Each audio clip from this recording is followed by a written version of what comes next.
Hey there, lovelies. Today I want to talk to you about success. Success obviously is not a new term, a new word. It's definitely something that we are all familiar with. Most of us are evolved today to the point that we realize success is not this one thing. It doesn't equal more money, though it may for you. It doesn't equal more education, though it may for you. But success is something that is customized. It's an idea. It's a vision that we create in our own minds, in our own selves. And ultimately, success means this level of contentment of reaching a goal that we set out. That's pretty much what success is. And so I'm here to share what I believe are those three important ingredients, those three components, those three steps toward success. I'm not here to tell you that they're independent of each other, because I don't believe that they necessarily are. They can actually positively influence each other in a phenomenal way as used appropriately. But I do believe that all three are very important in reaching success. So I believe those three important ingredients to success include, of course, your potential, your effort, and opportunity.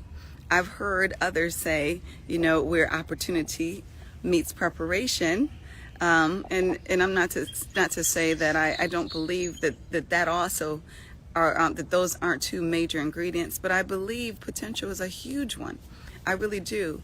Now, let me first and foremost say I think that all of us, and at the very least 99% of us, are underestimating our potential, and therefore underestimating our ability to reach certain levels of success. But that being said, I do believe that we do have different potential, different areas of potential, and different levels of potential in respective areas.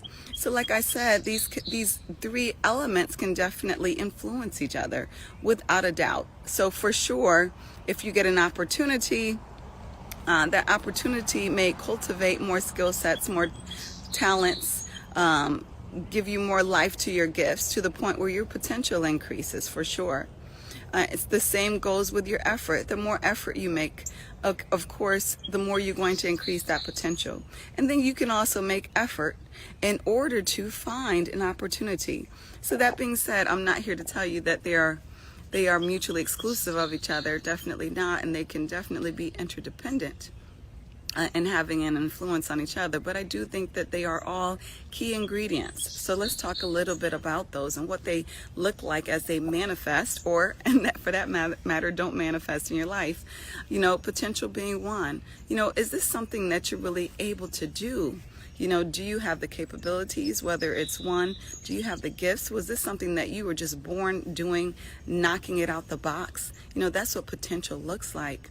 It looks like gifts, or it looks like talents. And those talents are those things that we can develop, those skill sets that we can build, for example, whether it's writing or playing basketball. These are two things that you could be born with a significant number of gifts that are going to give you an advantage.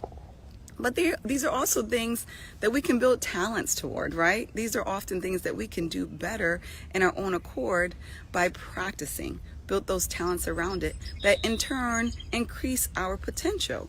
Now, some people may say, if you're born a certain way, you probably aren't going to have the potential to do this. If you're born with X or without X, you're probably not going to have the potential to do Y. And a lot of times that can be true, but then there's that 1%, right? So basketball, for example, most of us believe if we're not born to be at least 6'2", okay, we need to strike basketball off of the goals.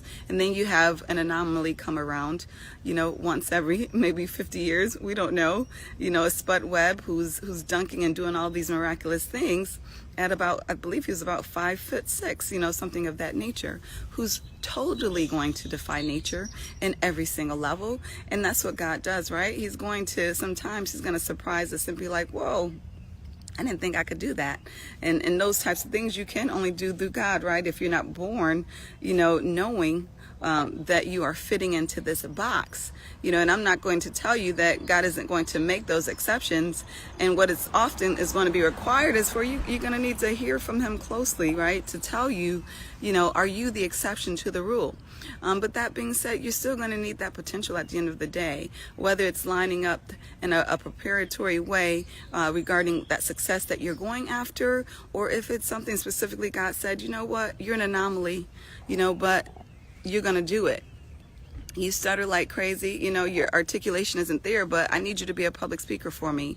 We've heard time and time again that story, and it happens. So God has the final say over potential, but again, you have to have that potential in order to have success. Secondly is the effort. You have the potential. God blessed you with the gifts.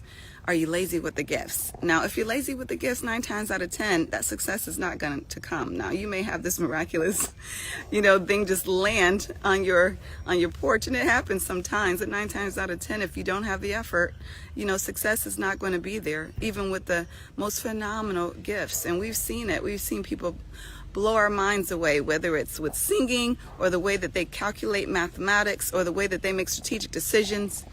We've seen people, phenomenal dancers, all different types of gifts we've seen people blessed with that just disappear over the years because they don't feel like doing it, They are blessed with this gift, and either they're lazy or they're not interested in using it. So the effort obviously is going to need to be behind you having success in that area of the gift, or else it's just not going to happen. And then, thirdly, it's about opportunity, quite frankly. And this is something that a lot of us, we don't want to talk about. We want to believe, everybody has a fair shot, And it's just not the case. I'm not going to tell you that life is fair because I would be lying. I don't believe that, but I do believe we can work hard. We can hustle, to create our own opportunities. And we can definitely work hard and put that effort toward finding opportunities that's going to increase our opportunities for success, right? But I'm not going to tell you that everybody has the same level of opportunity because I just don't believe that. But I do believe that you can increase your chances and that you can definitely increase the opportunities that you have. You have tremendous influence over doing that and bettering your lives on every level. Again, going back to what I said earlier, that potential is phenomenal because it is something truly you can feed into. There's limits to it, but you can increase it. And the first thing goes to removing the limits that don't exist. Don't create imaginary limits on your potential. Don't create limits that God has not created on your potential. You have to feed yourself, with that positivity, with those positive affirmations and expectations, and that's going to significantly increase your odds. But again, those 3 ingredients are what I see as you having success in anything. Number 1, the potential. Number 2, the effort. And number 3, the opportunity. So I pray that you be blessed and that you receive those 3 ingredients where your success lies for you. And that you make it happen, whatever that is. Have a blessed day.